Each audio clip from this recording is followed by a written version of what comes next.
Halo fans fanatik Bang Debak. Pada kesempatan kali ini, Babang Tampan akan menceritakan sebuah alur cerita film yang paling seru dan menegangkan coy. Film ini bercerita tentang keadaan bumi yang sedang tidak baik-baik saja, di mana bumi pada saat tahun 2005 akan hancur dan musnah apabila tidak dilindungi oleh grid. Grid merupakan lapisan buatan terluar bumi yang dibuat oleh seorang wanita misterius yang dapat melintasi waktu, di mana setelah berhasil menciptakan grid, wanita itu terus menghilang dan muncul lagi di tahun sekarang dengan segala aksi heroik yang diciptakannya. Seperti apakah alur ceritanya? Untuk itu, buat para fans Babang Tampan, jangan banyak overthinking, hancurkan omongan laknat dari orang yang menghina kita dan colok mata mereka dengan hasil yang kita capai.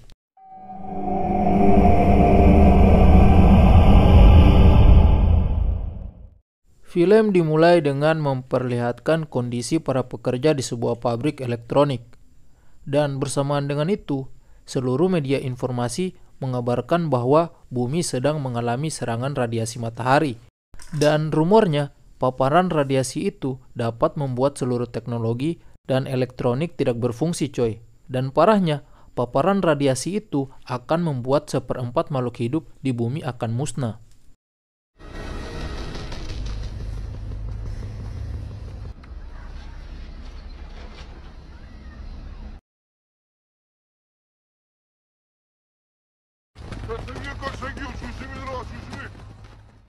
Di situasi yang sama, memperlihatkan Badan Pertahanan Korea telah mempersiapkan pelindung radiasi yang disebut dengan grid. Kala itu, Korea menjadi satu-satunya negara yang dapat membuat pelindung bagi umat manusia coy. Sehingga seluruh makhluk di belahan bumi berharap akan keberhasilan Korea dalam menghentikan radiasi super dahsyat itu coy. Setelah berupaya dengan segenap tindakan dan harapan, akhirnya grid berhasil terhubung di seluruh belahan bumi. Hingga akhirnya radiasi ekstrim matahari dapat dihentikan dengan penuh keringat dingin.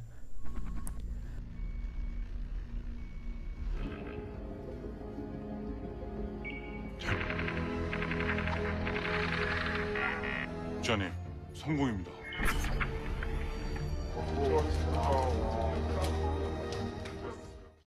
Dan scene pun memperlihatkan zaman yang telah berganti di tahun 2021. Kala itu, pemeran utama kita yang tampan dan soleh memasuki sebuah supermarket untuk membeli kantong plastik. Pemeran utama kita itu bernama Saiha. Sesampainya di sana, Saiha merasa aneh dengan tingkah laku kasir yang mencurigakan. Tetapi karena saat itu Saiha sangat terburu-buru, ia tidak memperdulikan tingkah laku kasir itu. Di dalam mobil seketika Saiha ingin bergegas maju menuju ke rumah coy. Saiha menemukan bercak darah di kantong plastik yang ia beli. Karena penasaran, Saiha pun segera turun dari dalam mobil dan memeriksa keadaan supermarket itu.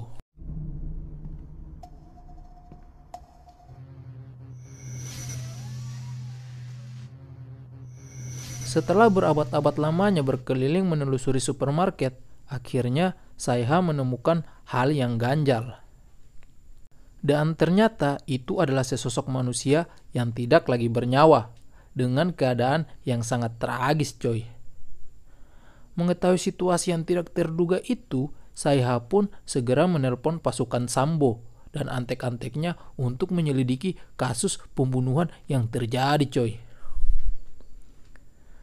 Setelah polisi datang ke tempat kejadian perkara, polisi pun segera memeriksa CCTV dan mewawancarai Saiha sebagai saksi. Saat melihat CCTV, polisi merasa penasaran dengan percakapan yang dilakukan antara pelaku dan korban. Melihat polisi yang kebingungan, Saiha pun memperlihatkan haki rajanya yang dapat mengetahui percakapan pelaku dengan korban. Setelah melihat gerak bibir pelaku dan korban, Saiha pun berkesimpulan bahwa pelaku membunuh korban karena sakit hati saat membuka kalembir di dalam supermarket coy. Setelah kejadian itu, bedebah kampret yang bernama Kim Manot yang merupakan pelaku pembunuhan di supermarket kembali ke kediamannya untuk membersihkan diri. Dan di saat yang sama beberapa polisi telah berhasil menemukan keberadaan Kim Manok, coy. Saat itu Kim Manok sedang asik bersantai di salah satu kedai yang tidak berpenghuni. Dan polisi pun dengan mode assassin gabungan antara Hayabusa dan Hanzo segera mengendap-endap ke dalam untuk menangkap bedebah kampret Kim Manok.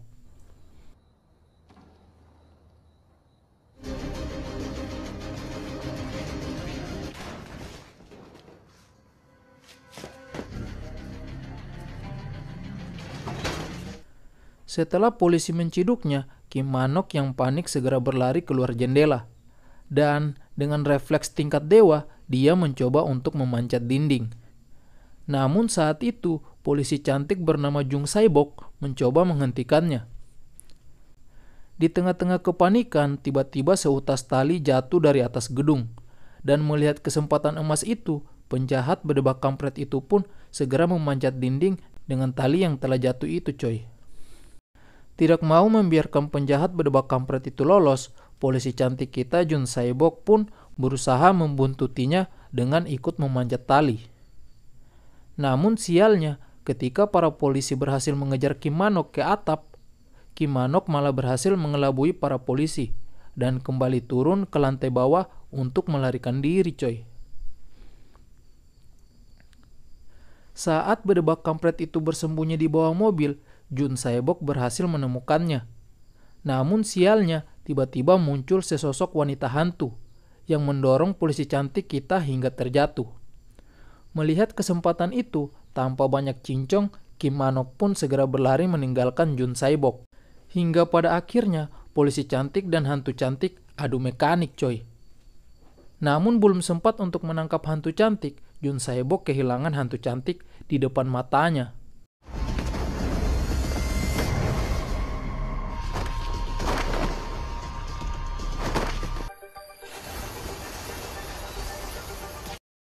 Sebelum hantu cantik itu menghilang, Jun Saibok berhasil melihat wajah hantu cantik dan berhasil mendapatkan topi hitam yang dikenakan oleh hantu cantik itu, coy. Di lain scene, Saiha yang saat ini sedang berada di kantornya, yaitu Badan Pertahanan Korea, berhasil mendapatkan laporan yang dibuat oleh Jun Saibok. Dan setelah mendapatkan laporan itu, Saiha segera memberikan laporan itu kepada atasannya yang bernama Ibu Choi. Setelah melihat laporan itu, Bu Choi malah memperlihatkan gelagak yang aneh. Karena sepertinya Bu Choi mengetahui latar belakang dari hantu cantik yang telah adu mekanik dengan Jun Saibok.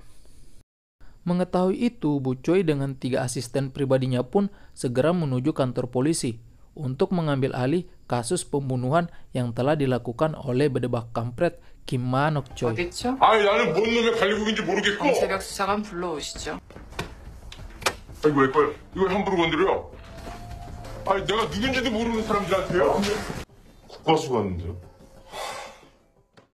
Berhasil mengambil alih kasus, kini Bu Choi juga menyuruh 2 asistennya, Saiha dan Lee Jin, untuk mengejar Jun Saibok, yang sedang melakukan uji DNA dari sehelai rambut yang ia temukan di dalam topi hitam milik hantu cantik. Di saat yang sama, Jun Saibok berhasil mendapatkan informasi mengenai uji DNA milik hantu cantik. Di mana saat itu, dokter yang melakukan uji DNA mengatakan bahwa DNA pemilik rambut memiliki struktur DNA yang sangat aneh dan misterius. Di jalan usai mendapatkan hasil DNA hantu cantik, tiba-tiba Jun Saibok dibuntuti oleh Saiha dan Lee Jin. Dan aksi kejar-kejaran pun terjadi. Hingga pada akhirnya, Jun Saibok harus menyerah dan menyerahkan semua bukti yang dia miliki kepada Saiha dan Lee Jin. 듣긴 들었는데 들어줄 마음이 없네. 문 여세요.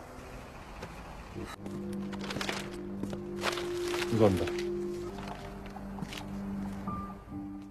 Di lain scene memperlihatkan Kim Manok yang lagi-lagi membuat ulah dengan mencuri amplop berisi uang milik pedagang kaki lima. Saat bedebah kampret itu berlari usai mencuri uang, hal aneh pun terjadi. di mana waktu terus terulang hingga pada akhirnya hantu cantik muncul di depannya. Kim Manok yang merasa takut dengan hantu cantik pun segera lari terbirit-birit.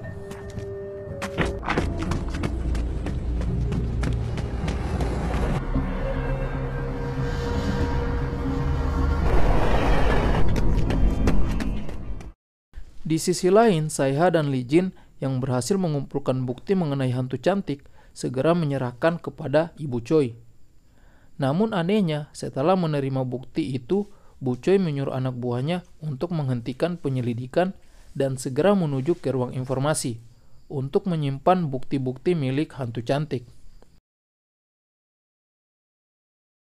Seusai pulang kerja, Saiha yang merasa penasaran karena memikirkan bukti milik hantu cantik yang disimpan oleh Ibu Choi selalu menari-nari dalam otaknya.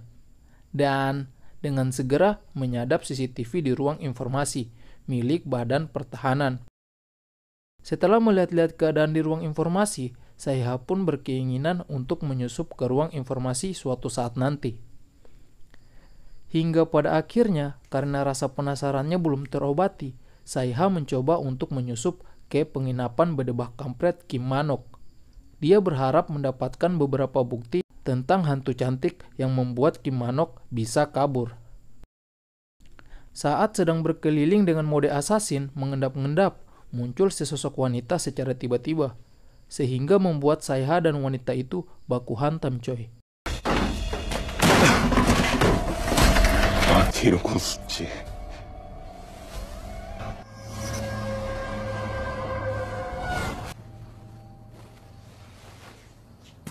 Melihat wanita itu spontan membuat Saiha meneteskan air mata dan mengingat masa lalunya yang suram.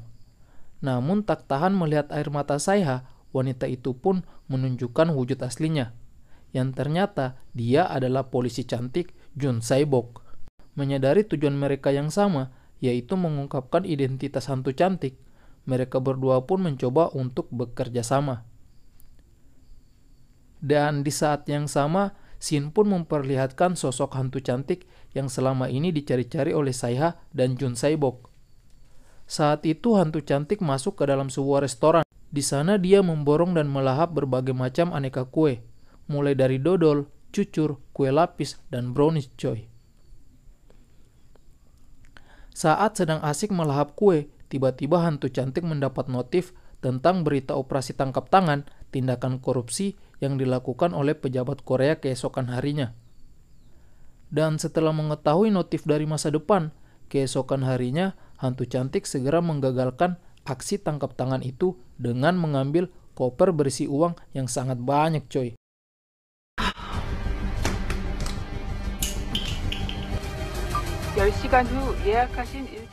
Di sisi lain, Saiha memperlihatkan gelagak aneh di kantor.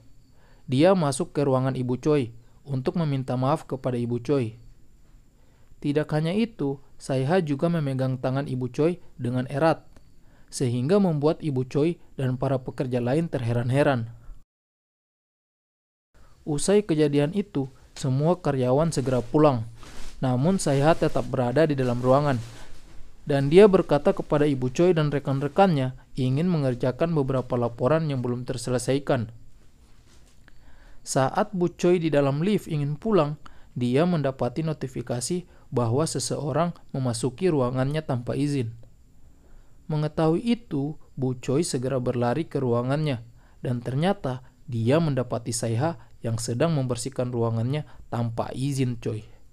Dan bersamaan dengan itu, film pun bersambung, coy.